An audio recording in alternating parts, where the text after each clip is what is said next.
എന്തുകൊണ്ടാണ് നാം ഭാവി അറിയാൻ ആഗ്രഹിക്കുന്നത്? ഭാവി എന്ന് പറയുന്ന വാക്ക് ഉപയോഗിക്കുമ്പോൾ പൊതുവെ മലയാളത്തിലെ ഒരു അർത്ഥമേ ഉള്ളൂ. അതായത് ഭാവി കഥനം, ഫോർച്യൂൺ ടെല്ലിംഗ് എന്ന് പറയും. ഉദാഹരണത്തിന്, രാവിലെ എഴുന്നേറ്റ് ഇക്കണോമിക്കൽ ടൈംസ് പത്രം വായിച്ച് സ്റ്റോക്ക് മാർക്കറ്റിൽ ഇൻവെസ്റ്റ് ചെയ്യുന്നൊരു വ്യക്തിയും കാലാവസ്ഥ പ്രവചനം നോക്കി കടലിലേക്ക് പോകുന്ന മുക്കുവനും ചെയ്യുന്നത് ഭാവി അറിയാനുള്ള ആഗ്രഹം തന്നെയാണ് പ്രകടിപ്പിക്കുന്നത്. ഭാവി എന്ന് പറയുമ്പോൾ പലപ്പോഴും നമ്മൾ തെറ്റിദ്ധരിക്കുന്നത് അത് ജ്യോതിഷവുമായി ബന്ധപ്പെട്ട ഒരു വസ്തു എന്നുള്ളതാണ്. സത്യത്തിൽ എന്തുകൊണ്ടാണ് നാം ഭാവി അറിയണമെന്ന് ആഗ്രഹിക്കുന്നത് എന്ന ചോദ്യത്തിന് വ്യക്തമായി പറഞ്ഞാൽ 2-3 ഉത്തരങ്ങളുണ്ട്. അതെന്താണ് എന്നാണ് ഈ വീഡിയോയിൽ ഞാൻ എക്സ്പ്ലോർ ചെയ്യാൻ പോകുന്നത്. താങ്കൾ ആദ്യമായിട്ടാണ് എന്നെ കാണുന്നതെങ്കിൽ എൻ്റെ പേര് പ്രദീപ് ഹരിഹരൻ. ഞാനൊരു ഇംഗ്ലീഷ് അധ്യാപകനാണ്. ഇപ്പോൾ ഞാൻ ആത്മീയ വിഷയമായിട്ടുള്ള ടാരോ പഠിപ്പിക്കുന്നു. താങ്കൾക്ക് ഇത് എപ്പോഴെങ്കിലും പഠിക്കണമെന്ന് ആഗ്രഹമുണ്ടെങ്കിൽ താഴെ കാണുന്ന ലിങ്കിൽ ക്ലിക്ക് ചെയ്ത് എൻ്റെ ക്ലാസ്സിൽ സൗജന്യമായിട്ട് പങ്കെടുക്കാവുന്നു. പിന്നീട് ആഴത്തിൽ അത് പഠിക്കാവുന്നതുമാണ്. ഉദാഹരണത്തിന് ആദ്യം നമുക്ക് വിഷയത്തിലേക്ക് വരാം. എന്തിനാണ് നാം ഭാവി അറിയാൻ ആഗ്രഹിക്കുന്നത് എന്നുള്ളത്.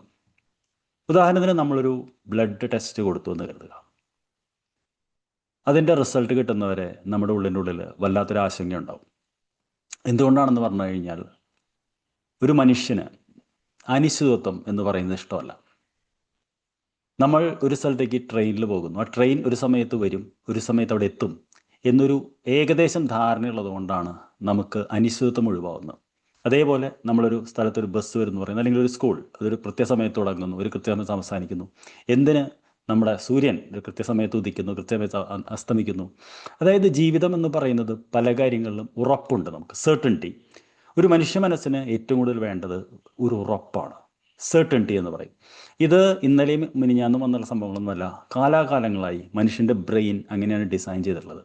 അതായത് മനുഷ്യൻ്റെ ബ്രെയിന്, മനസ്സിന്, നമ്മൾ പറയുന്ന തലച്ചോറിന് അനിശ്ചിതത്വങ്ങളെ ഒരു പരിധിയിലപ്പുറം ആക്സെപ്റ്റ് ചെയ്യാൻ പറ്റില്ല. നമുക്ക് ജീവിതത്തിൽ ഏകദേശം ഒരു സെർട്ടനിറ്റി, അതായത് ഇന്ന പോലെ നടക്കും, ഈ സമയത്ത് മഴക്കാലം വരും, ഈ സമയത്ത് വേനൽക്കാലം വരും, വസന്തകാലം വരും എന്ന് പറയുന്നത് മാതിരി നമ്മൾ ഏകദേശം എത്ര കാലം ജീവിക്കും, അതിനെല്ലാം ഒരു അനിശ്ചിതത്വമില്ലാത്തൊരു ഏകദേശം ചില ഉറപ്പുകളുണ്ട്. പലപ്പോഴും ഒരു മനുഷ്യന് ആവശ്യമായി വേണ്ടത് ഈ ഉറപ്പാണ്. അതേസമയം നമ്മുടെ ജീവിതത്തിൽ നമ്മൾ ചിലപ്പോൾ താളം തെറ്റിപ്പോകുന്നു. അതായത് ഒരു കടലിലൂടെ ഒഴുകുന്ന ഒരു സങ്കല്പിക്കുക. ആ നാവികന് അദ്ദേഹത്തിൻ്റെ ഉറപ്പെന്ന് പറയുന്നത് കയ്യിലുള്ള വടക്ക് നോക്കിയ യന്ത്രമാണ്. അതേപോലെ നമ്മുടെ ജീവിതത്തിൽ ചിലപ്പോൾ നമ്മൾ താളം തെറ്റി പോകുമ്പോഴാണ് നമ്മൾ ആത്മീയ ഉപകരണങ്ങളായിട്ടുള്ള ആസ്ട്രോളജിയിലേക്ക് ഇതിലേക്ക് വരുന്നത്. നാം പ്രവർത്തിക്കുന്ന എല്ലാ മേഖലകളിലും ഒരു മനുഷ്യന് ഏകദേശം ഒരു ഉറപ്പുണ്ടായിരിക്കണം എന്നുള്ളതാണ്. ഉദാഹരണത്തിന് നിങ്ങൾക്കറിയാം, വിദ്യാർത്ഥികൾ അവർ ഫോർച്യൂൺ അവരവരുടെ പഠന മേഖലയിൽ ജോലി സാധ്യതകൾ കുറിച്ചിട്ടുള്ള വീഡിയോകൾ കാണാറുണ്ട്, പുസ്തകങ്ങൾ വായിക്കാറുണ്ട്. കാര്യം എന്തെന്നാൽ അവർക്ക് ആ മേഖലയെക്കുറിച്ച് അറിഞ്ഞാൽ മാത്രമേ അവർക്ക് പ്ലാൻ ചെയ്യാൻ പറ്റുള്ളൂ. സമാനമായ രീതിയിൽ നമ്മളും കരിയർ പ്ലാൻ ചെയ്യുമ്പോൾ വിദേശത്തേക്ക് പോകുമ്പോൾ ഏത് രാജ്യത്താണ് നല്ല ഓപ്പർച്യൂണിറ്റീസ് ഉള്ളത്, എത്രയാണ് ശമ്പളം, ഏകദേശം നമുക്കൊരു ഉറപ്പ് വേണം. അപ്പോൾ മനുഷ്യ മനസ്സിന് ഉറപ്പ് നൽകാൻ, ഉറപ്പ് എന്ന് പറയുന്നത് വളരെ പ്രധാനമായിട്ടൊരു സംഭവമാണ്. അപ്പോൾ അനിശ്ചിതത്വം നിറഞ്ഞ മേഖലകളിൽ നമ്മൾ വർക്ക് ചെയ്യുമ്പോൾ അത് എന്ത് തന്നെ ആയിക്കോട്ടെ, ഞാൻ പറഞ്ഞല്ലോ, സ്റ്റോക്ക് മാർക്കറ്റ് ആയിക്കോട്ടെ, കടലിൽ മീൻ പിടിക്കാൻ പോകുന്നതായിക്കോട്ടെ, ഫ്യൂച്ചർ കോഴ്സസ് നമ്മൾ പ്ലാൻ ചെയ്യുന്നതായിക്കോട്ടെ, എപ്പോഴും നമ്മൾ നോക്കുന്നത് അതിന് എന്ത് സാധ്യതകളാണുള്ളത് എന്നുള്ളതാണ്. അപ്പോൾ ആദ്യം നമ്മൾ പറയുന്ന ഒരു മനുഷ്യ മനസ്സിൻ്റെ ആവശ്യമാണ് നമുക്ക് ഉറപ്പ്, ഒരു സെർട്ടനിറ്റി എന്ന് പറയുന്നത്. അതുകൊണ്ടാണ് പലപ്പോഴും നമ്മൾ മലയാളത്തിൽ ഭാവി എന്ന വാക്കാണെങ്കിലും ഇംഗ്ലീഷിൽ അതിന് പ്രഡിക്ഷൻസ്, ഫോർച്യൂൺ ടെല്ലിംഗ് എന്നല്ലാതെ ഫോർസൈറ്റ്, വിഷൻ എന്ന് പറയുന്ന പല വാക്കുകളുണ്ട്. രണ്ടാമതൊരു കാര്യം എന്ന് പറയുന്നത് മനുഷ്യ മനസ്സിന് ആവശ്യമായിട്ടുള്ളത് ഒരു ശുഭാപ്തി വിശ്വാസം എന്നുള്ളതാണ്. അതായത് നമ്മൾ ഏത് ഫീൽഡ് വർക്ക് ചെയ്യുന്ന ആളാണെങ്കിലും നമുക്കൊരു ശുഭാപ്തി വിശ്വാസം, നമ്മൾ നല്ലതിലേക്ക് പോകുന്നു എന്ന് പറയുമ്പോൾ നമുക്കത് ചെയ്യാൻ ഒരു മോട്ടിവേഷൻ തോന്നും. അതായത് നമ്മളിങ്ങനെ ചെയ്യുമ്പോൾ നമുക്ക് ആ റിസൾട്ട് കിട്ടുന്നുള്ളത്. ആ ശുഭാപ്തി വിശ്വാസം നമ്മൾ ഡോപ്പമിൻ എന്ന് പറയും, നമ്മുടെ അഡ്രിനാലിൻ ഉണ്ടാക്കുന്നൊരു ഹോർമോണാണ്. പലപ്പോഴും ആ ശുഭാപ്തി വിശ്വാസമാണ് നമ്മൾ മുന്നോട്ട് നയിക്കുന്നത്. പ്രഡിക്ഷൻസ് എന്ന് പറയുമ്പോൾ, നമ്മൾ ഭാവി എന്ന് പറയുമ്പോൾ പലതിലും പറയാറുണ്ട്. ഇപ്പോൾ ഫുട്ബോൾ കളി നടക്കുന്നുണ്ട്, അത് ഏത് ടീം ജയിക്കുമെന്ന് ആളുകൾ പ്രിഡിക്റ്റ് ചെയ്യാറുണ്ട്. ക്രിക്കറ്റിൽ ഏത് ടീം ജയിക്കുമെന്ന് പ്രിഡിക്റ്റ് ചെയ്യാറുണ്ട്. ഇലക്ഷൻ വരുമ്പോൾ ഏത് പാർട്ടി ജയിക്കുമെന്ന് പ്രിഡിക്റ്റ് ചെയ്യാറുണ്ട്. അതായത് അതിന് നമ്മൾ എക്സിറ്റ് പോൾ എന്നൊക്കെ പറയുന്ന എല്ലാം ഏകദേശ രീതിയിലൊരു പ്രഡിക്ഷൻ തന്നെയാണ്. അപ്പോൾ എപ്പോഴും നമ്മൾ ഭാവി എന്ന് പറയുമ്പോൾ അത് കബഡി നിരത്തി പറയുന്നു, അല്ലെങ്കിൽ ടാരോ കാർഡ് എടുത്ത് പറയുന്നു, അല്ലെങ്കിൽ ന്യൂമറോളജി പ്രകാരമാവണമെന്നില്ല. പക്ഷേ നാം അതിനെ കണക്ട് ചെയ്യുന്നത് ഏത് മേഖലയുമായിട്ടാണെന്നുള്ളതാണ്. പിന്നൊരു കാര്യം എന്ന് പറയുന്നത്, നമ്മുടെ ജീവിതത്തിൽ നമുക്ക് നല്ലൊരു പ്ലാനിങ് വേണമെങ്കിൽ എപ്പോഴും നമുക്ക് ഏകദേശം നമ്മൾ എവിടേക്കാണ് പോകുന്നത് എന്നറിയാൻ പറ്റും. കാരണം ദിശയില്ലാത്ത ഒരാൾക്ക് എവിടെയും എത്താൻ പറ്റില്ല. ആ ഒരു ഇത് കിട്ടാനായിട്ട് നമ്മുടെ ആരോഗ്യപരമായിട്ടാണെങ്കിലും വിദ്യാഭ്യാസപരമായിട്ടാണെങ്കിലും സാമ്പത്തിക മേഖലയിലാണെങ്കിലും നമുക്കറിയാം എല്ലാ വർഷവും ഗവൺമെൻറ് നമ്മൾ ഓരോ രാജ്യങ്ങളിലെ ഗവൺമെൻറ് പ്രഡിക്റ്റ് ചെയ്യാറുണ്ട് എത്ര ഇൻഫ്ലേഷൻ വരും, എത്ര ഗ്രോത്ത് വരും, ഈ വർഷം എന്ത് നമ്മൾ പ്രതീക്ഷിക്കും എന്നുള്ളത്. അത് നമുക്കൊരു പ്ലാനിങ്, ഒരു പദ്ധതിക്ക് വേണ്ടിയിട്ടാണ് നമ്മൾ ചെയ്യുന്നത്.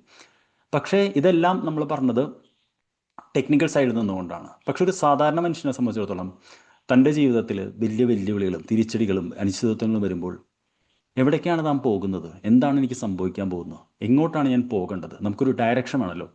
അത്തരം ഘട്ടങ്ങളിലാണ് പലരും ആളുകൾ അസ്ട്രോളജി പോലത്തെ ഫീൽഡിലേക്ക് വരുന്നത്, അതന്വേഷിച്ച് വരുന്നത്.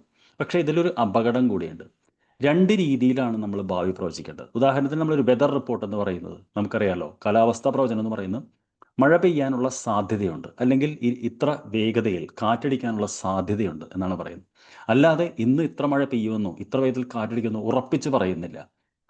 അതിന് നമ്മൾ പ്രിഡിക്റ്റീവ് എന്നാണ് പറയുന്നത്. ചില അസ്ട്രോളജി, ഞാൻ ജ്യോതിശാസ്ത്രപരമായിട്ട് പോകുമ്പോൾ ചില വ്യക്തികളെങ്കിലും, ഞാൻ എല്ലാവരും ഒന്നും പറയുന്നില്ല, അവരത് ഇന്ന പോലെ സംഭവിക്കും എന്ന് പറയുമ്പോൾ നമ്മുടെ ഉള്ളിൽ ഭയമാണ് വരുന്നത്. ഭയപ്പെടുത്തുന്ന ഭാവികഥനങ്ങൾ നമ്മൾ എപ്പോഴും ശ്രദ്ധിക്കണം. കാര്യം എന്താ വെച്ച് കഴിഞ്ഞാൽ അത് കറക്റ്റായിട്ടുള്ള സൈക്കോളജി അല്ല. ഈവൻ ശരിക്കുള്ള ജ്യോതിശാസ്ത്രത്തിൽ നിങ്ങൾ നോക്കിയാൽ അത് സാധ്യതകളാണ് പറയുന്നത്. നിങ്ങൾക്കിപ്പോൾ ശനിദശയാണെങ്കിൽ ഇതിനുള്ള സാധ്യതയുണ്ട്, അല്ലെങ്കിൽ സൂര്യദശ അല്ലെങ്കിൽ ശുക്രദശയാണെങ്കിൽ ഇതിനുള്ള സാധ്യതയുണ്ടെന്നാണ് പറയുന്നത്. അത് നടന്നോളും എന്നല്ല പറയുന്നത്, സാധ്യതകളാണ് പറയുന്നത്. അതായത് നമുക്കൊരു ഗൈഡൻസ് നൽകുന്ന. ഉദാഹരണത്തിന് നിങ്ങൾ ഡ്രൈവ് ചെയ്യുകയാണെങ്കിൽ, നിങ്ങളിപ്പോൾ ഒരു കുന്ന് കയറി പോവുകയാണെന്ന് കരുതുക, ഒരു ഹൈ റേഞ്ചിലൊക്കെ പോവുകയാണെങ്കിൽ കൃത്യമായിട്ടുള്ള ഡയറക്ഷൻസ് ഉണ്ടാവും. എവിടെയാണ് വളവാണ്, ഏത് ഹെയർ പിന്നാണോ, എവിടെ ഹോൺ അടിക്കണം. അതെന്തിനാണെന്ന് പറഞ്ഞു കഴിഞ്ഞാൽ മുൻകൂട്ടി നമുക്ക് തയ്യാറെടുക്കാനും അതിനനുസരിച്ച് ജീവിതം മുന്നോട്ട് കൊണ്ടുപോകാനുമാണ്. അപ്പോൾ നമ്മൾ എന്തുകൊണ്ടാണ് നമ്മൾ ഭാവി അറിയണമെന്ന് ആഗ്രഹിക്കുന്നത് വെച്ച് കഴിഞ്ഞാൽ, ഒരു വ്യക്തമായിട്ട് ജീവിതത്തെ പ്ലാൻ ചെയ്യണമെന്ന് പറയുന്ന വ്യക്തി, ഞാൻ എവിടേക്കാണ് മുന്നോട്ട് പോകുന്നത്, അത് ഏത് മേഖലയിലാണെങ്കിലും, പ്രധാനമായിട്ട് നമ്മൾ ജീവിതത്തെക്കുറിച്ചാണ് സംസാരിച്ചുകൊണ്ടിരിക്കുന്നത്. ജീവിതത്തിൽ എന്ത് പറ്റുന്നു എന്ന് വെച്ച് കഴിഞ്ഞാൽ, ചില ഘട്ടങ്ങളിൽ നമുക്ക് വലിയ സെറ്റ് ബാക്സ് ഉണ്ടാവും. ഉദാഹരണത്തിന് പെട്ടെന്ന് ഒരാൾക്ക് അസുഖം വരുന്നു, അയാൾക്ക് ജോലിക്ക് പോകാൻ പറ്റാതെ ആവുന്നു. അപ്പോൾ അയാളുടെ ഉള്ളിൽ വരുന്ന അനിശ്ചിതത്വം, ഞാൻ എങ്ങനെ എൻ്റെ കുടുംബത്തെ പോറ്റും. ആ സമയത്ത് ആ വ്യക്തിക്ക് ഒരു ഗൈഡൻസ് വേണം. അങ്ങനെ വരുമ്പോഴാണ് ഇത്തരം മേഖലകളിലേക്ക് ആളുകൾ വരുന്നത്. അപ്പോൾ ആ ഗൈഡൻസ് കൊടുക്കാനായിട്ട് നമുക്ക് ആത്മീയതയിൽ കാലങ്ങളായിട്ട് പല ടൂൾസ് ഉണ്ട്. അത് നല്ല രീതിയിൽ ഉപയോഗിക്കുന്ന വ്യക്തികൾ നല്ല ഗൈഡൻസ് തരുന്നുള്ളതാണ്. ഉദാഹരണത്തിന് വളരെ യാദൃശ്യമായിട്ട് 3 വർഷം മുമ്പ് ഞാൻ വന്നൊരു മേഖലയാണ് ഈ ടാരോ കടകൾ എന്ന് പറയുന്നത്. ഇത് എന്താണെന്ന് എനിക്കറിയാമായിരുന്നു. ഇത് ചിത്രങ്ങൾ ഉപയോഗിച്ചുകൊണ്ട് മനുഷ്യന് ഗൈഡൻസ് തരുന്ന ഒരു രീതിയാണ്. അതായത് ഒരു മനുഷ്യ ജീവിതത്തിൽ നാം കടന്നു പോകാൻ സാധ്യതയുള്ള ഏകദേശം 78 അവസ്ഥകളെ ചിത്രീകരിച്ച് വെച്ചിട്ടുള്ള കാർഡുകളാണിത്. ഇത് സത്യം പറഞ്ഞാൽ ഒരാളുടെ ജീവിതത്തിൽ ഒരു സെൽഫി എന്ന് പറയും. ഒരു കാർഡ് വരുമ്പോൾ അതിലുള്ള ചിത്രം നമ്മുടെ ഉപബോധ മനസ്സിലെ സൈക്കോളജിയുമായിട്ട് വർക്ക് ചെയ്തുകൊണ്ട് നമുക്ക് ഗൈഡൻസ് നൽകുന്ന രീതിയാണ്. ഇതും തെറ്റായ രീതിയിൽ പ്രചരിപ്പിക്കുന്നവരുണ്ട്, ഭാവി കഥനം എന്ന പോലെ. അപ്പോൾ ഞാൻ പറഞ്ഞു വരുന്നത്, എന്തുകൊണ്ടാണ് നാം ഭാവി അറിയണമെന്ന് ആഗ്രഹിക്കുന്നത് വെച്ച് കഴിഞ്ഞാൽ, ഇത് മനുഷ്യൻ്റെ ഒരു ആത്യന്തികമായിട്ടുള്ളൊരു നീഡാണ്. അതായത് അൺസർട്ടനിറ്റി എന്ന് പറയുന്നത്, അതായത് അനിശ്ചിതത്വം എന്ന് പറയുന്ന ഒരു മനുഷ്യൻ ആഗ്രഹിക്കുന്നില്ല. ഏകദേശം ഒരു സെർട്ടനിറ്റി, ഏകദേശം ഒരു ഉറപ്പ് എന്ന് പറയുന്നത്, അത് ഏത് മേഖലയിലാണെങ്കിലും ശരി, നമ്മൾ വർക്ക് ചെയ്യുന്ന ഏത് മേഖലയിലാണെങ്കിലും. പക്ഷേ ജീവിതത്തിൽ വലിയ സെറ്റ് ബാക്ക് വരുമ്പോൾ, വലിയ തിരിച്ചടികൾ വരുമ്പോഴാണ് നമ്മൾ ആത്മീയതയിലേക്ക് വരുന്നതും അതിൽ നിന്ന് ഉത്തരങ്ങൾ കണ്ടെത്താൻ ശ്രമിക്കുന്നത്. അതൊരിക്കലും ഒരു തെറ്റല്ല, പക്ഷേ അതിന് അഡിക്റ്റ് ആവുകയോ അത് മാത്രമേ നടക്കുള്ളൂ എന്ന് വിശ്വസിക്കുന്നിടത്തുമാണ് നമ്മൾ തെറ്റിദ്ധരിക്കപ്പെടുന്നത്. നമ്മളെപ്പോഴും മനസ്സിലാക്കേണ്ടത്, ആര് എന്ത് പറഞ്ഞാലും അതിന് മറ്റൊരു സാധ്യതയുണ്ടെന്നുള്ളതാണ്. ഫ്രീ വില്ലെന്ന് പറയും. അതായത് നമുക്ക് ചൂസ് ചെയ്യാനുള്ള നമ്മുടെ ഇച്ഛാശക്തി, അത് ആർക്കും അടിയറവ് വയ്ക്കരുത് എന്നുള്ളതാണ്. ഉദാഹരണത്തിന് താങ്കളുടെ മുന്നിൽ നിന്ന് ഞാൻ പറയുമ്പോൾ 2004 വലിയൊരു അസുഖത്തിന് അടിമപ്പെട്ട്, വൃക്കരോഗം നിങ്ങൾക്ക് തിരിച്ചു പറയാൻ വന്ന് 2 വൃക്കകളും നഷ്ടപ്പെട്ട വ്യക്തിയാണ്. ഡയാലിസിൽ കിടന്നതാണ്, വൃക്ക മാറ്റി വെച്ചിട്ടുള്ള ആളാണ്. എന്നോട് അന്ന് ഡോക്ടർ പറഞ്ഞത്, വൃക്ക മാറ്റി വെച്ചൊരു വ്യക്തിക്ക് ഏകദേശം ഒരു 12 വർഷത്തിനപ്പുറം നല്ലൊരു ഹെൽത്ത് ലൈഫ് ഇല്ല, മിക്കവാറും വൃക്ക ഫെയിലാവും എന്നുള്ളതാണ്. നിങ്ങളുടെ മുന്നിൽ ഞാൻ ഇരിക്കുമ്പോൾ ഏകദേശം 22 വർഷമാവുന്നു. അപ്പോൾ അദ്ദേഹം പറഞ്ഞതൊരു സാധ്യതയാണ്, പക്ഷേ നമ്മളത് വിശ്വസിക്കണമെന്നില്ല. നമുക്ക് നമ്മുടെ ഇച്ഛാശക്തിയും നമ്മുടെ വിൽ പവറുണ്ട്. അതേപോലെ താങ്കളോട് എനിക്ക് പറയാനുള്ളത്, ഒരാളൊരു കാര്യം പറഞ്ഞതുകൊണ്ട് ഇങ്ങനെ സംഭവിക്കുമെന്ന് പറഞ്ഞുകൊണ്ട് ഒരിക്കലും സംഭവിക്കണമെന്നില്ല.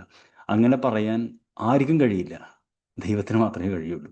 അപ്പോൾ അത് കൊണ്ട് നമ്മളെപ്പോഴും മനസ്സിലാക്കേണ്ടതെന്ന് വെച്ച് കഴിഞ്ഞാൽ, അവിടെ ഒരു സാധ്യത, ഒരു ഇത് മനസ്സിലാക്കുക. സ്വന്തം ഇച്ഛാശക്തി, സ്വന്തം വിൽ പവർ, അതാർക്കും പണയം വയ്ക്കാതിരിക്കുക. അവിടെ നിന്ന് നമ്മൾ പോരാടുക, നമ്മൾ വെളിച്ചത്തിലേക്ക് വരിക എന്നുള്ളതാണ്. അപ്പോൾ ഭാവി അറിയാനുള്ളൊരു ആഗ്രഹം എന്ന് പറയുന്നത്, ആകാംക്ഷ എന്ന് പറയുന്നത് തെറ്റല്ല. പക്ഷേ അത് ഇന്നതേ നടക്കൂ എന്ന് പറഞ്ഞ് അവിടെ പെട്ടുപോകുന്നിടത്ത് നിന്ന് ഉയർന്നു വരണം എന്നാണ് എനിക്ക് പറയാനുള്ളത്. അപ്പോൾ ഈ വീഡിയോ ഞാൻ നിർമ്മിക്കുന്നതിൻ്റെ പിന്നിലെ ലക്ഷ്യം എന്ന് പറയുന്നത് ഇത് തന്നെയാണ്. നമുക്ക് ഭാവി അറിയാൻ തോന്നുന്നുള്ളത് നമ്മുടെ ബ്രെയിനിൻ്റെ ഒരു കോമൺ തിങ് ആണ്. പക്ഷേ അഡിക്ഷൻ വരിക അത് തരിക എന്നുള്ളതാണ്. അപ്പോൾ ഇത്രയും നേരം വീഡിയോ കണ്ട് താങ്കൾക്ക് നന്ദി പറയുന്നു. ടാരോ താങ്കൾക്ക് എപ്പോഴെങ്കിലും പഠിക്കണമെന്നുണ്ടെങ്കിൽ എൻ്റെ സൗജന്യ ക്ലാസ്, ആദ്യത്തെ ക്ലാസ് സൗജന്യമാണ്, പിന്നെ പേയ്മെൻ്റ് ഉണ്ട്, പങ്കെടുക്കാവുന്നതാണ്. Thank you for watching. താങ്കളുടെ അഭിപ്രായം കമൻറ്റ് ചെയ്ത് കഴിഞ്ഞാൽ വളരെ സന്തോഷം. അടുത്ത വീഡിയോയിൽ മറ്റൊരു വിഷയവുമായിട്ട് കണ്ടുമുട്ടുന്നവരെ this is your trainer Pradeep Hariharan signing off. Thank you for watching.